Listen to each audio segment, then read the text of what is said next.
ابتدا ہے رب جلیل کے اس بابرکت نام سے جو دلوں کے بھید خوب جانتا ہے۔ ناظرین، تاریخ کے اوراق جب پلٹتے ہیں تو کچھ داستانیں ایسی ملتی ہیں جن پر عقل حیران رہ جاتی ہے۔ آج سے ہزاروں سال پہلے ریت کے ان ٹیلوں پر ایک ایسی سلطنت کھڑی تھی جس کا ذکر سن کر آج کے جدید انسان کا سینہ دہل جاتا ہے۔ ناظرین، کیا آپ جانتے ہیں کہ وہ کون لوگ تھے جو پہاڑوں کے سینے میں ہاتھ ڈال کر اپنی مرضی کے محل نکال لیتے تھے؟ کیا آپ نے کبھی اس قوم کے بارے میں سنا ہے جن کے ایک ایک فرد کا قد کھجور کے بلند و بالا درخت سے بھی اونچا تھا؟ وہ لوگ جو موت کو ایک مذاق سمجھتے تھے کیونکہ ان کی طاقت کا کوئی ثانی نہ تھا۔ ناظرین، آج کی اس ویڈیو میں ہم دیکھیں گے کہ کیسے ایک عظیم نعمتوں والی قوم اپنے ہی تکبر کی بھٹی میں جل کر راکھ ہو گئی۔ یہ داستان شروع ہوتی ہے حضرت نوح علیہ السلام کے عظیم طوفان کے کئی سو سال بعد، جب زمین سے پانی خشک ہوا اور انسانیت نے دوبارہ سانس لینا شروع کیا تو حضرت نوح علیہ السلام کے پوتے عاد بن اوس کی نسل سے ایک نئی قوم پروان چڑھی۔ یہ وہ دور تھا جب زمین اپنی تمام تر توانائیوں کے ساتھ جوان تھی۔ اللہ تعالیٰ نے اس قوم کو وہ کچھ عطا کیا جو رہتی دنیا تک کسی اور کے حصے میں نہیں آیا۔ روایات اور مستند تفاسیر بتاتی ہیں کہ قوم عاد کے لوگ عام انسان نہیں تھے۔ ان کے قد 60 ہاتھ سے لے کر 100 ہاتھ تک لمبے تھے۔ ان کے بازوؤں کی مچھلیاں پہاڑوں کی چٹانوں جیسی سخت تھیں۔ یہ لوگ جب زمین پر قدم رکھتے تھے تو زمین لرزتی تھی۔ وہ بڑے بڑے پتھروں کو جنہیں آج کی جدید کرینے بھی نہیں اٹھا سکتی، اپنے ایک ہاتھ سے اٹھا کر میلوں دور پھینک دیتے تھے۔ ناظرین، ان کا مسکن الاحقاف تھا، یمن اور عمان کے درمیان کا وہ علاقہ جو آج صرف ریت کا ڈھیر ہے، لیکن اس زمانے میں دنیا کا سب سے سرسبز اور شاداب مقام تھا۔ وہاں ایسے باغات تھے جن کے پھل شہد سے زیادہ میٹھے اور دودھ سے زیادہ سفید نہروں کے کنارے اگتے تھے۔ ناظرین، قوم عاد کی طاقت کا سب سے بڑا ثبوت ان کا وہ شہر تھا جس کا نام ارم تھا۔ یہ کوئی عام شہر نہیں بلکہ اس زمانے کی سپر پاور کا دارالحکومت تھا۔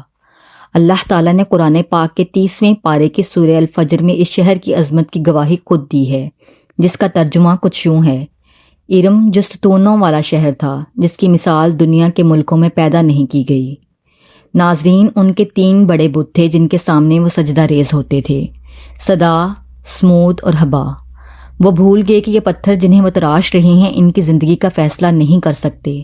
اسی طریقے میں اللہ نے انہی کے درمیان سے ایک چراغ روشن کیا جس کا نام تھا حضرت ہود علیہ السلام۔ ناظرین، قوم عاد کی کہانی تب تک مکمل نہیں ہوتی جب تک ہم اس شخص کا ذکر نہ کریں جس نے زمین پر اللہ کی جنت کو چیلنج کرنے کی جسارت کی۔ اس کا نام تھا شداد بن عاد۔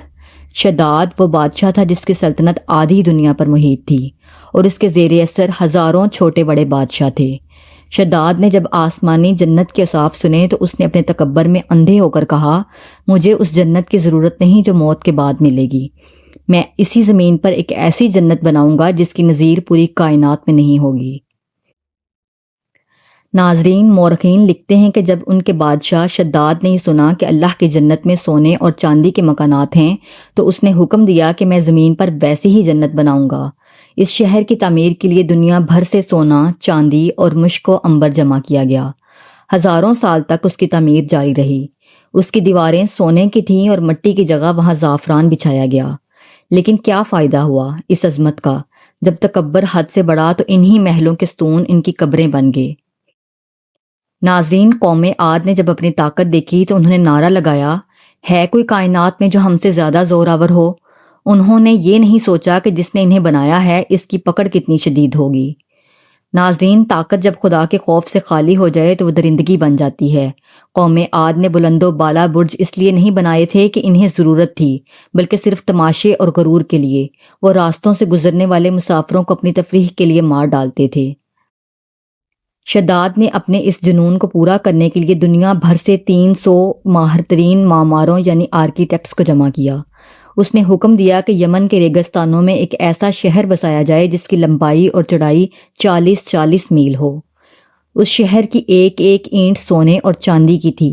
مٹی کی جگہ وہاں زعفران بچھایا گیا اور کنکروں کی جگہ قیمتی موتی اور یاقوت بکھیرے گئے۔ محل کے ہر کمرے کے نیچے سے دودھ اور شہد کی نہریں گزاری گئیں۔ ناظرین، مورخین لکھتے ہیں کہ اس شہر کی تعمیر میں 300 سال کا عرصہ لگا، یہاں تک کہ شداد خود بوڑھا ہو گیا، لیکن اس کا غرور جوان رہا۔ جب یہ جنت تیار ہو گئی تو اس نے پوری قوم کو حکم دیا کہ اب اس عرضی جنت میں داخلے کا جشن منایا جائے گا۔ ناظرین، وہ دن آ گیا جس کا شداد کو انتظار تھا۔ وہ 1,00,000 شاہی سواروں کے ساتھ اپنی بنائی ہوئی جنت کی طرف بڑھ رہا تھا۔ پورے راستے میں رقص و سرور کا شور تھا، لیکن قدرت اوپر سے مسکرا رہی تھی۔ جیسے ہی شداد اپنی جنت کے مرکزی دروازے پر پہنچا، اس نے اپنا ایک پاؤں گھوڑے کی رکاب سے نکال کر ابھی دہلیز پر رکھا ہی تھا کہ اس کے سامنے ایک اجنبی شخص آ کر کھڑا ہو گیا۔ شداد نے گرج کر پوچھا، تو کون ہے جو میرے راستے میں کھڑا ہونے کی ہمت کر رہا ہے؟ اس شخص نے نہایت پرسکون مگر ہیبت ناک آواز میں جواب دیا، میں ملک الموت ہوں، تیری روح قبض کرنے آیا ہوں۔ شداد تھر تھر کانپنے لگا۔ اس نے گڑ گڑا کر کہا، مجھے صرف اتنا موقع دے دے کہ میں اپنی بنائی ہوئی جنت کو اندر سے ایک بار دیکھ لوں۔ فرشتے نے جواب دیا، نہیں، اللہ کا حکم یہی ہے کہ تو اس کی دہلیز بھی پار نہ کر سکے گا۔ ناظرین، اور پھر پلک جھپکتے ہی وہ عظیم بادشاہ جس نے خدائی کا دعویٰ کیا تھا تڑپ کر خاک میں مل گیا۔ نہ اس کی فوج کام آئی، نہ اس کا سونا۔ وہ جنت جس پر ہزاروں سال کی محنت لگی تھی، ایک زوردار چنگھاڑ کے ساتھ زمین میں دھنسا دی گئی۔ ناظرین، شداد کی ہلاکت کے بعد قوم عاد نے عبرت نہ پکڑی۔ اب حضرت ہود علیہ السلام نے اپنی دعوت کو تیز کر دیا۔ آپ علیہ السلام نے ان کے مجمع عام میں جا کر للکارا، اے میری قوم، دیکھو اللہ نے تمہیں کتنی بڑی نعمتیں دیں، تمہیں طاقت دی، تمہیں مال دیا۔ کیا تم ان نعمتوں کا شکر پتھروں کے سامنے سجدہ کر کے ادا کرتے ہو؟ ان بتوں کو چھوڑ دو، یہ تمہاری جان نہیں بچا سکتے۔ ناظرین، قوم کے سرداروں نے مذاق اڑاتے ہوئے کہا، اے ہود، تم ہمیں اس بات پر ڈراتے ہو کہ ہم مرنے کے بعد مٹی ہو جائیں گے اور پھر دوبارہ زندہ کیے جائیں گے؟ یہ تو سراسر دیوانگی ہے۔ اگر تمہارا خدا اتنا ہی طاقتور ہے تو ہمیں اس عذاب سے کیوں نہیں ہلاک کر دیتا جس کا تم تذکرہ کرتے ہو؟ ناظرین، حضرت ہود علیہ السلام کا دل بھر آیا۔ انہوں نے آخری بار خبردار کیا، عنقریب تم جان لوگے کہ سچا کون ہے اور جھوٹا کون۔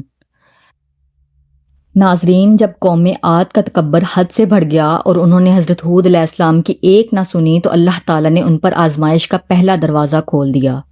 وہ قوم جو اپنے سرسبز باغات اور میٹھے پانی کے چشموں پر ناز کرتی تھی، اچانک بوند بوند کو ترس گئی۔ 1 سال گزرا، 2 سال گزرے اور پھر 3 سال مکمل ہوئے، لیکن آسمان سے بارش کا ایک قطرہ نہ گرا۔ ہریالی جل کر راکھ ہو گئی، مویشی بھوک اور پیاس سے مرنے لگے، اور وہ طاقتور لوگ جو پہاڑوں کو ہلا دیتے تھے اب کمزوری کی وجہ سے ڈھیر ہونے لگے۔ حضرت ہود علیہ السلام پھر ان کے پاس گئے اور تڑپ کر فرمایا، اے میری قوم، اب بھی وقت ہے، اللہ سے اپنے گناہوں کی معافی مانگو۔ وہ آسمان سے موسلا دار بارش برسائے گا اور تمہاری کھوئی ہوئی طاقت تمہیں لوٹا دے گا۔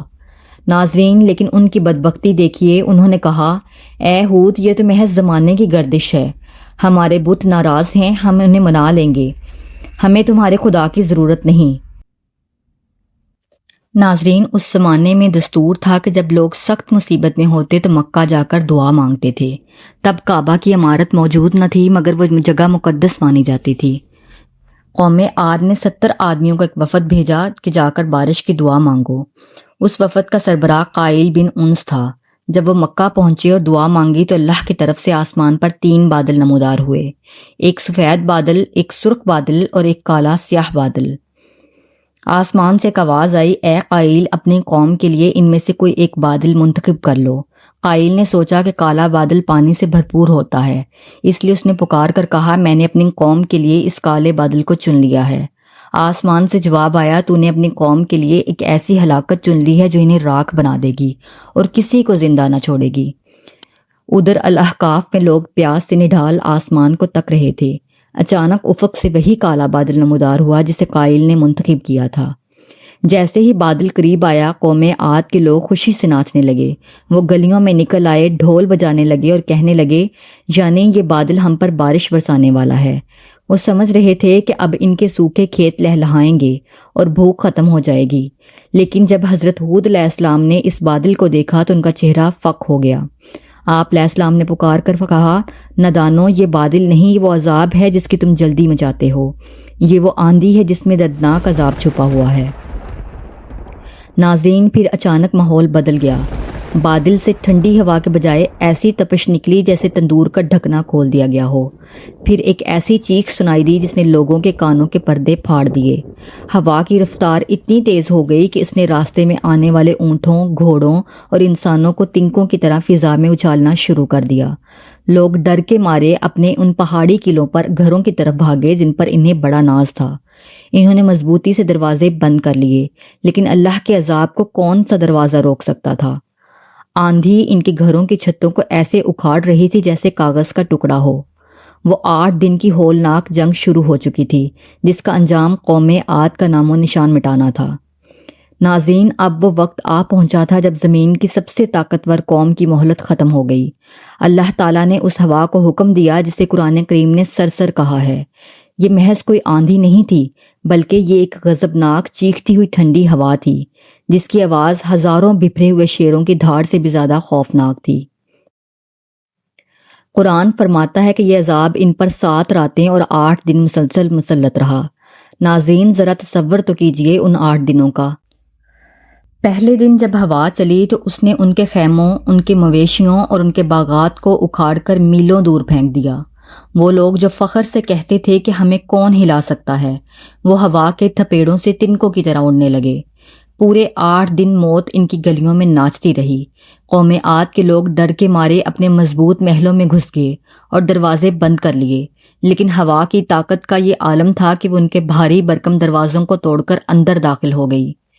ناظرین، قرآن پاک کے 27ویں پارے کی سورہ القمر میں اللہ اس منظر کی تصویر کشی کچھ یوں کرتے ہیں جس کا ترجمہ ہے، یعنی وہ ہوا لوگوں کو ایسے اکھاڑ کر پٹکتی تھی جیسے وہ کھجور کے کھوکھلے تنے ہوں۔